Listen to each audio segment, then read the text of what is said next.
에베소 1장 7절부터 10절 말씀입니다. 그리스도 안에서 우리는 그의 보혈로 자유함을 얻었습니다. 또한 하나님의 풍성한 은혜로 죄 사함을 받았습니다. 하나님께서는 풍성한 지혜와 지식으로 우리에게 한 가지 비밀을 가르쳐 주셨습니다. 그것은 하나님께서 그리스도를 통해 우리를 구원하시려는 뜻을 가지고 계시다는 것이었습니다.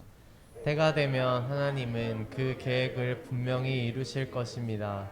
땅과 하늘에 있는 모든 것에 으뜸이 되신 그리스도 예수 안에서 하나가 될 것입니다. 인한의 말씀입니다. 아멘. 다 함께 잘 앉겠습니다. 이 중생의 영역에서 은혜로운 삶이라는 주제를 갖고 말씀을 전하고 있습니다.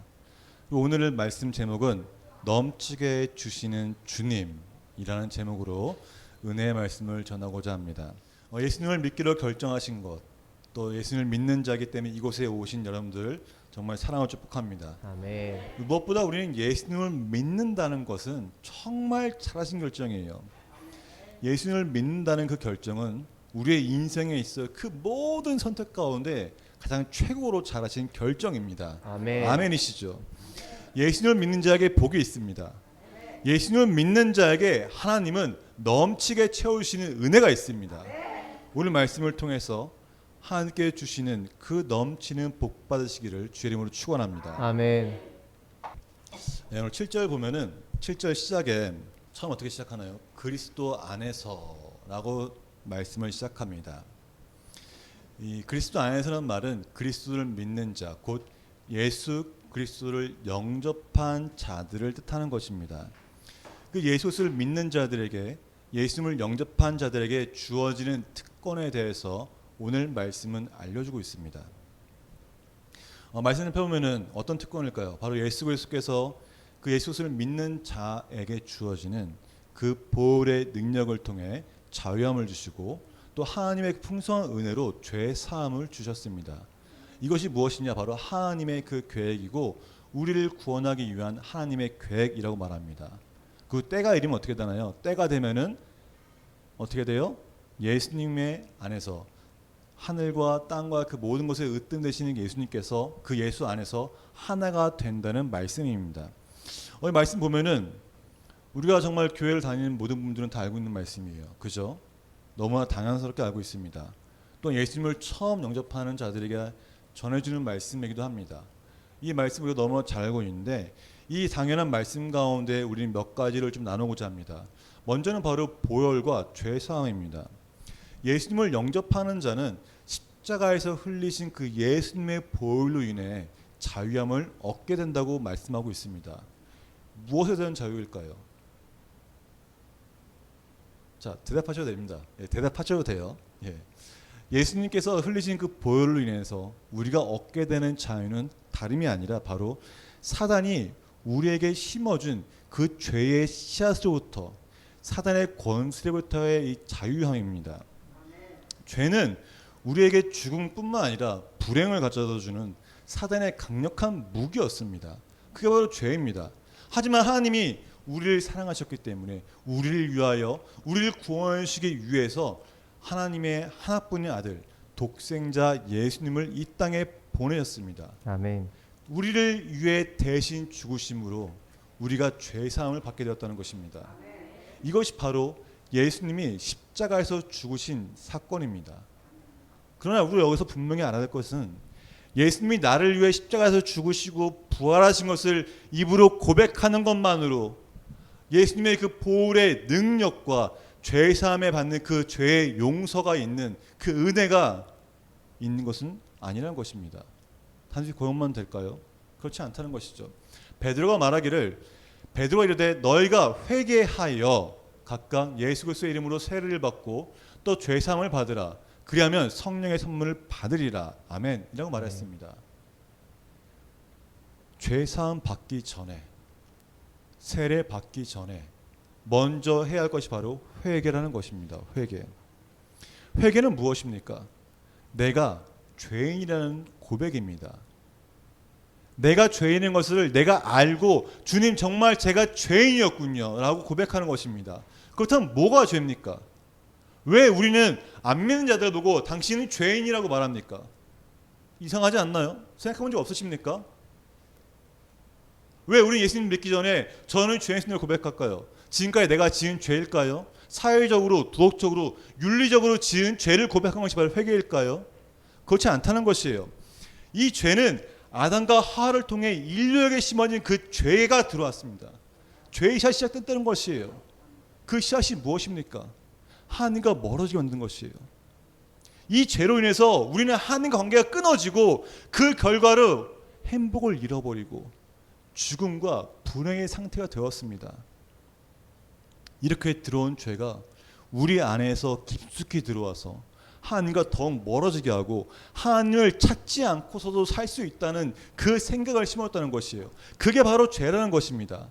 이 죄 때문에 우리는 하나님의 축복을 온전히 받지 못해요. 왜요? 죄가 가로막혀서 하나님을 더욱더 멀어지게 밀어내기 때문입니다. 그래서 우리는 하나님의 뜻과 반대로 살았던, 하나님을 믿으라고 주에 말했지만은 내가 하나님을 들었는데도 불구하고 하나님을 믿지 않았던, 내가 지금까지 하나님과 너무 멀리 떨어지고 하나님 관계를 끊고 살던 것에 대한 그 죄에 대한 회개를 하는 것입니다. 그때 무슨 일이 일어납니까? 이 죄를 회개하면은 하나님은 용서하신다는 것이에요.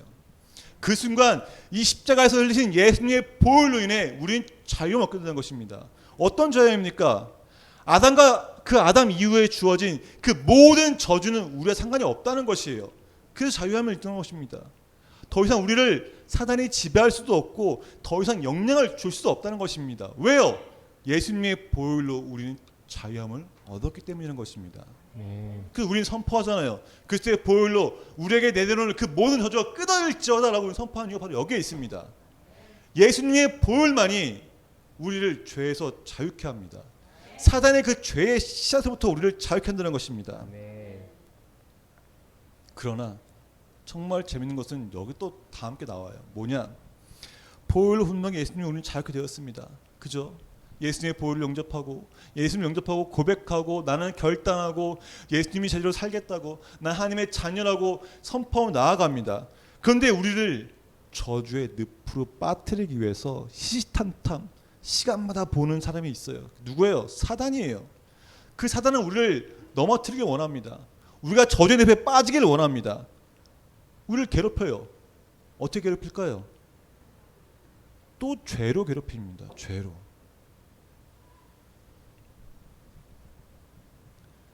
우리를 저주의 늪으로 끌어들여서 하나님과 멀어지게 할 수 있게끔, 하나님과 관계를 끊고 살게끔 또다시 죄로 유혹한다는 것이에요. 재미있지 않습니까? 왜 재밌냐면은 하나님을 모르고 내 마음대로 샀던 것에 대해 회개를 하고 주님을 영접하여 새 사람이 되었습니다. 회개하였잖아요. 죄에 대해서요. 근데 또다시 죄를 통해 우리를 유혹한다는 것이에요. 우리는 이 사실 너무 잘 알고 있습니다. 내가 죄에 회개하고 주님과 더 친하게 지냈다고. 근데 또다시 죄를 짓습니다. 옛 것이 좋고요. 옛 사람의 성격이 좋고요. 그 죄가 주는 달콤함이 너무나 좋다는 것이에요. 근데 이 죄에 대해서 이 죄에 즐거움이 있다고 성경에서 말하고 있습니다. 히브리서 11장 25절 보면은 그는 잠시 동안 죄의 즐거움을 누리기보다는 하나님의 백성과 함께 고난받는 것을 좋아하고 말했습니다. 이 쉬운 성경을 봤는데 죄의 즐거움이 있다고 말합니다. 죄의 즐거움. 죄가 얼마나 즐겁습니까? 저도 그걸 너무 달콤함을 알고 있어요. 하나님의 뜻대로 하는 게 아니라 내 뜻대로, 내 마음대로 호색하고 음탕하고 방랑하게 사는 것, 내 멋대로 사는 것이 얼마나 즐거움입니까? 하지만 그 즐거움의 끝이 있습니다. 그 쾌락은 아무리 즐거운 정말 좋은 쾌락일지라도 순간일 뿐이에요. 왜 순간입니까? 죄의 끝이 뭐예요? 사망이잖아요. 죄의 대가는 사망입니다. 로마서 6장 23절에 기록되기를 죄의 삭슨 사망이요 하나님의 은사는 그리스도 예수 우리 주 안에 있는 영생이라고 말했습니다. 곧 아무리 즐거운 죄일지라도 아무리 쾌락을 주고 너무나 좋은 죄일지라도 그 끝은 사망이기 때문에 순간이라는 것입니다. 순간이라는 것. 우리는 이런 죄의 유혹을 안 받을 수가 없어요. 누구나 다 봤습니다. 저도 봤어요. 우리 아무리 믿음 좋은 권사님도 장로님도 뭐 목사님 날고기는 어떤 목사님이라 할지라도 죄의 유혹을 누구나 다 받고 있습니다. 다 받아요. 이 죄의 유혹을 이기는 방법이 무엇일까요? 바로 기도와 말씀 외에는 없습니다. 기도와 말씀만이 죄의 유혹을 이길 수 있습니다. 근데 우리가 날마다 기도하고 날마다 묵상하십니까? 솔직히 말씀해 보세요. 날마다 안 하시잖아요. 날마다 말씀 묵상 안 하잖아요. 아침 하나님의 말씀을 붙잡고서 하나님 인도하심을 통해 가야 되고 인도하심을 기대하고 나아가야 되는데 그렇지 못합니다. 날마다 기도해야 합니다. 쉬지 않고 기도해야 합니다. 근데 그렇지 못하잖아요. 그럴 때 사단의 유혹에 그 죄에 빠져서 죄를 짓습니다. 다른 데였으면은 넌 다시 죄인이네. 너는 이제 나가 떨어졌어. 이렇게 말할지 모릅니다. 하지만 하나님은 그러지 않으셨어요. 하나님은 네가 죄를 지었을지라도 회개해라. 회개하면 너 다시 돌아올 수 있어. 회개를 주셨다는 것이에요. 회개를.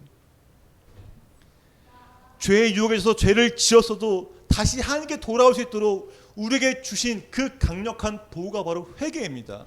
이 회개는 하나님의 풍성한 은혜라는 것이에요. 우리가 한 번 회개하고 끝인가요? 날마다 회개할 수 있습니다. 날마다 회개해야 돼요. 왜요? 하나님 주신 강력한 도구니까요. 다시 우리가 믿음을 잃지 않도록 신앙생활할 수 있도록 주시는 그 도구가 바로 회개라는 것입니다. 우리가 어떻게 해서든지 하나님은 우리를 어떻게든 네가 이렇게 해라. 괜찮아 일로 와. 너 할 수 있어 라고 이끄시면서 다시금 믿음의 길로 축복의 길로 걸을 수 있도록 주님이 끝까지 붙잡으신다는 것입니다. 그래서 이 회개는 이 죄사함은 하나님의 풍성한 은혜라는 것이에요. 날마다 주어진 그 은혜. 근데 왜 이렇게까지 우리를 사랑하실까요? 하나님은 왜 우리가 죄를 져도 끝까지 붙잡으면서 괜찮아 회개하고 오렴 왜 이렇게 하실까요? 그저 사랑하시기 때문이죠. 사랑하시기 때문에. 우리가 축복된 삶을 살도록 그토록 바라신 분이 바로 하나님이세요. 아멘. 우리가 고난에 빠지지 아니하고 불행에 있는 것이 아니라 죽음의 권세에 이끌린 것이 아니라 축복의 삶, 생명의 삶을 살기 원하시는 분이 바로 하나님이십니다. 아멘. 왜 그럴까요? 우리는 하나님의 형상대로 지음받았기 때문입니다. 창세에 기록되기를 하나님의 자기 형상 곧 하나님의 형상대로 사람을 창조하시고라 말했습니다. 우리는 하나님 형상대로 지음받은 자입니다. 그럼 여기서 재밌는 것지 않습니까? 또 왜 하나님은 하필 자신의 형상대로 지음받았을까요? 왜 그 많은 생물 중에서 인간만이 하나님의 형상대로 지음을 했을까요? 이유는 다른 게 아닙니다. 하나님이 우리와 교제하고 싶으셨기 때문입니다. 아멘. 하나님의 성품을 닮아서 하나님과 교제하고 하나님과 친밀한 관계를 갖기 원하셨기 때문에 우리를 하나님의 형상대로 창조하신 것이에요. 아멘. 우리가 하나님과 더욱 가까이 지내고 아담과 하와가 죄를 짓기 전처럼 하나님과 대화하며 그 에덴동산에서 충만히 살 수 있도록 은혜의 삶을 살기를 원하셨던 것이 바로 하나님이셨습니다. 그래서 우리에게 기도하는 방법을 알려주셨고요. 우리에게 하나님의 말씀이 성경을 남겨주셨습니다.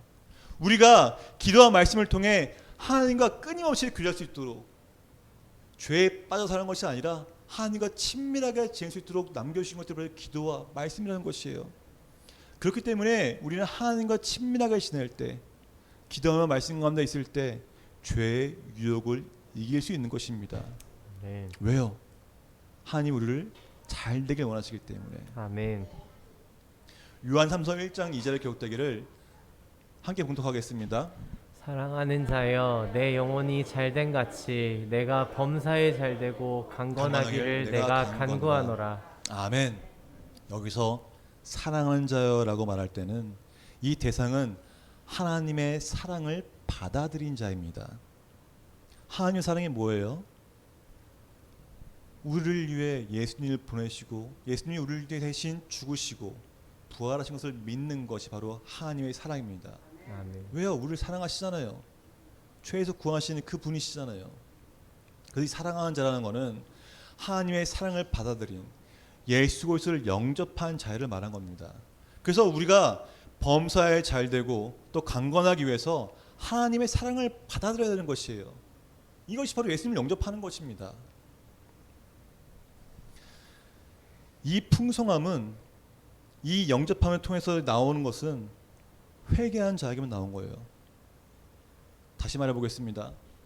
하나님이 우리가 범사에 잘되고 강건하기를 원하시는데 이것을 이루기 위해서는 먼저 뭘 해야 된다고요? 회개입니다. 회개. 원죄에 대한 회개도 있지만은 날마다 내 잘못한 것, 하나님의 뜻대로 살지 못한 것들을 날마다 회개되는 것이에요. 왜요? 회개는 축복의 도구니까. 네. 하나님 우리에게 주신 풍성한 은혜의 도구니까. 그죠? 맨날 회개해야 합니다. 그래서 영접하기로 결정하고 이 회개한 자에게는 하나님이 특별한 걸 주세요. 뭘 주실 것 같아요? 바로 복의 씨앗입니다. 영접하는 자 모든 자에게 하나님은 복의 씨앗을 심어주세요. 아멘. 이 복의 씨앗이 자라나서 풍성한 열매를 맺기를 하나님이 원하신다는 것이에요. 아멘. 그래서 예수님 말씀하십니다. 예수님 말씀하시기를 내가 온 것은 양으로 생명을 얻게 하고 더 풍성히 얻게 하려 하는 것이라고 말씀하셨습니다. 풍성히 얻게 하는 것. 그게 바로 하나님의 뜻이라는 것이에요. 이 풍성함은 제가 주는 것이 아니에요. 하나님이 주시는 것입니다. 이 풍성함은 영혼만이 아니라 육체적으로도 풍성함을 누리게 하신다는 것입니다. 아멘. 하나님께서는 우리의 죄만 용서해 주신 것뿐만 아니라 우리에게 축복을 주시는 분이세요. 예수님이 왜 이 땅에 오셔서 가난하게 사셨을까요? 생각해 보세요. 예수님은 뭐 돈 많으신 분입니까? 아니에요. 예수님은 이 땅의 모든 것의 주인이십니다. 온 땅의 주인이십니다. 물질 그냥 주님이 생각만 하시면 그냥 생기는 게 그 물질이에요. 그러나 예수님은 이 땅에서 가난하게 사셨습니다. 고난 받으셨고요. 왜 그럴까요? 말씀 본독하겠습니다. 우리 주 예수 그리스도의 은혜를 너희가 알거니와 부요하신 이로써 너희를 위하여 가난하게 되심은 그의 가난함으로 말미암아 너희를 부요하게 하려 하심이라. 아멘. 아멘. 예수님이 가난하게 사신 이유는 우리를 부유하게 하시기 위함인 거죠. 이 얼마나 큰 은혜입니까? 하나님께서는 우리를 축복하시고 부여하심은 우리가 받은 그 하나님의 은혜가 세상에 흘러가기를 원하시기 때문입니다. 아멘. 그래서 예수님을 믿는 모든 자들에게 하나님 부유함을 주신다는 것이에요. 아멘. 이 부유함, 세상에 그 어느 누구도 경험하지 못한 이 영육간의 부유함을 누리게 하신다는 것입니다. 누리고 계십니까? 하나님께 주시는 이 부요는 세상의 방법과는 완전히 다릅니다. 세상의 방법이 부요함이 아니에요. 그래서 우리는 세상적 풍요를 누리기 전에 먼저 해야 할 것이 있어요. 자, 생각해 보십시오. 지금 내가 왜 세상의 풍요를 누리지 못하고 있는가 생각해 보셨습니까? 왜 그럴까요? 눈이 강조하지만은 내 영적 풍요함이 없기 때문입니다. 내 영혼이 먼저 풍요해야 하고 내 영혼이 먼저 부요해야 합니다. 그래야 하나님의 부유를 주신다는 것이에요. 하나님과의 친밀함은 우리의 영으로 하는 것이기 때문이에요. 내 영이 부어지지 않고 내 영이 건강하지 않았는데 어떻게 세상의 풍요를 누리겠습니까? 말도 안 된다는 것이에요. 내 영혼이 먼저 부유하게 하나님과 친밀할 때, 하나님 관계가 올바를 때 우리의 필요를 채워준다는 것입니다. 아멘. 성경에 기록되어 있어요. 나의 하나님이 그리스도 예수 안에서 영광 가운데 그 풍성한 대로 너의 모든 쓸 것을 채우리라. 아멘. 아멘. 하나님께서는 우리의 모든 필요를 채우신다는 것입니다. 아멘. 사랑하는 여러분, 근데 기억하셔야 할 거 있어요. 명심해야 할 거 있습니다. 우리가 하나님을 믿는 것이 돈을 위한 믿음일까요? 아니잖아요. 돈이라는 것은 우리 삶에 필요한 것이 분명합니다. 축복의 도구이기도 하지만은 우리 인생의 목적이 되어서는 안 돼요. 돈이 목적이 되는 순간 우리의 친구들도 우리의 사람들도 하나님도 돈의 수단밖에 되지 않는다는 것입니다. 돈은 인생의 도구이고 수단에 불과합니다. 하나님은 우리가 돈의 노예가 되어 돈에 의해 지배당하고 평가받는 것을 절대 기뻐하지 않으십니다. 재물은 축복이 아니라 축복의 도구일 뿐입니다. 축복은 그 재물을 주시는 하나님이세요. 돈을 올바르게 사용할 때 하나님께서 우리의 재정에도 축복하십니다. 아멘. 돈에 대한 인색함을 버려야 돼요. 왜요? 하나님의 풍성과 넉넉함은 비례해서 오기 때문입니다. 내가 돈에 인색하다? 그러면 하나님의 축복도 오지 않는다는 것이에요. 그래서 우리는 우리보다 어려운 자를 보살피고 도움이 필요한 사람들에게 재물을 흘려보낸다는 것이에요. 제가 경험하니까 그렇더라고요. 더 어려울 때 저보다 어려운 자를 도우니까 하나님이 더 주시더라고요. 제가 간증 몇 번 하지 않았습니까? 우리 드럼, 기타 다 그런 거잖아요. 그 누구도 우리 교회에 누가 돈을 내겠어라고 말할 때 주의 음성 따라서 그 돈을 흘려보냈을 때 주님은 더 큰 걸 주셔서 다 채우셨습니다. 그게 하나님의 법칙이라는 거예요. 그래서 우리는 복음 전도를 위해서 우리의 재물을 써야 합니다. 아멘. 그게 우리에게 축복의 도구고 하나님 우리를 축복하신 이유이기도 합니다. 아멘. 우리가 지금 환경이 어렵다고요? 나는 도저히 그럴 환경이 아니라고요? 하나님이 축복하시면은 환경은 상관이 없어요. 축복에 따라 환경이 변하기 때문입니다. 바뀝니다. 내가 아무리 있는 땅이 흉년의 땅일지라도 하나님이 머물러는 땅은, 하나님이 있으라고 한 그 땅은 우리의 믿음의 삶을 의미합니다. 아멘. 믿음이 뭐예요? 그냥 입술의 고백일까요? 아니에요. 우리 삶의 태도입니다. 정말 내가 믿음의 삶이냐? 그러면 삶의 태도를 보면 압니다. 내가 기도도 하지 않고 성경도 보지 않으면서 난 믿음의 사람이라고 말할 수 있나요? 절대 그러지 않습니다. 그래서 믿음은 우리 삶의 태도라는 것이에요. 풍요와 돈을 따르는 것이 아니라 하나님이 머물러는 그 땅으로 가야 합니다. 그래서 우리의 주인 되시는 그 예수님 말씀에 순종해야 하는 것이에요. 순종해야 합니다. 예수님 우리는 주님이라고 고백하잖아요. 우리 모두가 예수님을 주님이라고 고백하잖아요. 우리 아이들도 고백합니다. 이 고백 어떻게 할 수 있어요? 예수님을 주님이라고 고백하는 것은 우리 안에 성령이 있기 때문이에요. 성령이 있기 때문에. 그러나 그것으로 멈추고 만족해서는 안 된다는 것이에요. 내 안에 성령이 있다. 이제 됐습니다. 이게 아니라는 것이에요. 성령 충만하여서 성령의 인도하심을 받아야 합니다. 우리의 힘이 아니라 하나님의 영인 그 하나님의 능력으로 하나님이 원하시는 삶을 살도록 인도하시고 또 하나님이 원하시는 삶을 살게 되는 것이 하나님의 축복이라는 것이에요. 우리가 하나님의 말씀 순종해 나아갈 때 그 삶을 살고자 결단하고 노력하고 나아갈 때 하나님은 분명히 우리 삶을 축복하십니다. 그때 우리가 있는 땅이 흉년의 땅이고 흉년과 같은 땅일지라도 두려워하지 않게 되는 것입니다. 왜요? 하나님이 이곳에 함께 하시잖아요. 내 삶에 함께 하시잖아요. 아멘. 진정한 풍요와 넉넉함은 성령에 있습니다. 아멘. 성령은 하나님의 영이시며 치유와 권능의 영입니다. 아멘. 아멘. 땅과 하늘에 있는 그 모든 것의 주인이신 예수님이 말씀하셨어요. 마지막에 함께 봉독하겠습니다. 이 말씀을 하시고 그들을 향하사 숨을 내쉬며 이르시되 성령을 받으라. 아멘. 성령은 우리를 가르치시며 또 우리를 풍성하게 하십니다. 우리는 성령 충만함을 강구해야 돼요. 왜요? 아까 말했잖아요. 성령에 뭐가 있다고요? 풍성함과 부유와 넉넉함이 있고 능력이 있습니다. 근데 성령 받은 자만 있는 게 아니에요. 성령 충만한 자에게 그것이 임한다는 것입니다. 사랑하는 여러분, 목마른 자가 물을 정말 갈급하게 간구하는 마음이 있듯이 그렇지 않나요? 저는 그런 적이 있어요. 뭐 이런 말은 좀 비유가 이상할지 모르겠지만은 돈이 정말 필요할 때가 있었습니다. 카드값을 내야 되고 관리비 내야 되고 뭐 이럴 때가 있었는데 정말 어릴 때 돈이 갈급하게 필요하잖아요. 그죠? 그게 더 나았지 않습니까? 우리가 사막에서 있는 것도 아니고 물을 못 마셔서 막 목이 목마르서 이런 것도 아니잖아요. 생각해 보시죠. 그 우리가 돈이 필요해서 돈을 필요한 그 갈급한 마음처럼 우리는 성령을 그렇게 마음으로 갈급해야 되는 거예요. 내가 필요를 채우기 위해서 돈을 갈구고 돈을 생각하는 것이 아니라 오직 성령이 나에게 충만하기를 간구해야 되는 것입니다. 아멘. 그 마음이 필요하다는 것이에요. 그 마음을 가질 때 무엇이 주어져요? 성령 충만함이 주어진다는 것입니다. 아멘. 그래서 우리는 나의 운명을 바꾸겠다는 그 마음으로, 그 갈급한 마음으로 성령 세례를 간구해야 되는 것이에요. 정말 그 마음만큼 간구하셨습니까? 내게 지금 당장에 필요한 그 얼마의 돈을 간절히 원하는 그 마음보다 더 큰 마음으로 성령의 충만함을 간구하시기 있으십니까? 그 마음 가질 때 성령 세례를 주신다는 것이에요. 아멘. 성령 충만을 받으십시오. 아멘. 성령 세례를 간구하십시오. 그래서 우리가 라이프 퀘스트를 하는 것이에요. 라이프 퀘스트는 뭐 그냥 하는 게 아니에요. 성령 세례 받으라고, 성령 충만자 되라고 기초부터 다지는 거 아는 겁니다. 잘못된 신앙이나 잘못된 생각들을 다 엎어뜨리고 새롭게 하기 위해서, 재정립하기 위해서 우리가 라이프 퀘스트를 하는 것이에요.